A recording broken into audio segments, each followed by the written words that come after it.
The trouble in Tucson. Let's play hardball.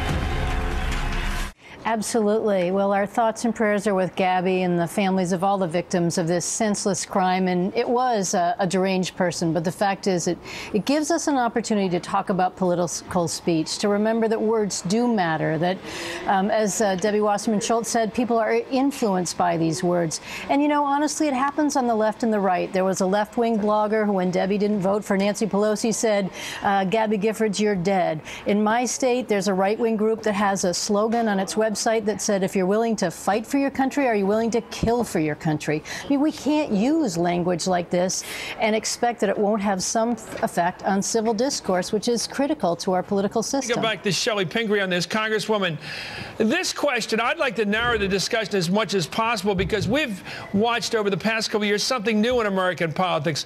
People carrying guns to political rallies. Now, nobody's going to challenge the Second Amendment on this show. It's part of our Constitution. It's there. But bringing guns into politics, talking about Second Amendment remedies, putting targets over people and crosshairs over their districts, and using guns, not as a metaphor, but in some strange new way, using the threat of gunplay in politics. It's new, it's scary, and it's real. It is not a metaphor. When people talk about lock and loading, they're talking about, God, reloading like Palin does. They constantly talk about the use of guns as some kind of political solution. And then, of course, this haywire situation develops. Your thoughts?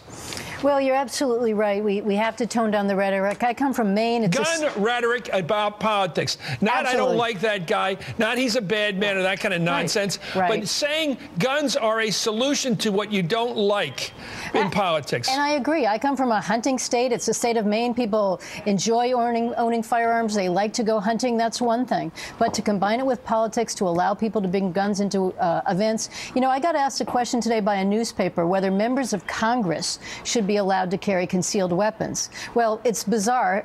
If we were going to carry a concealed weapon, we ought to get a permit like everybody else. But even the notion that we should now carry weapons, heighten the level of violence, and somehow protect ourselves in that way, it just plays into this whole idea that disputes have to be settled with a gun.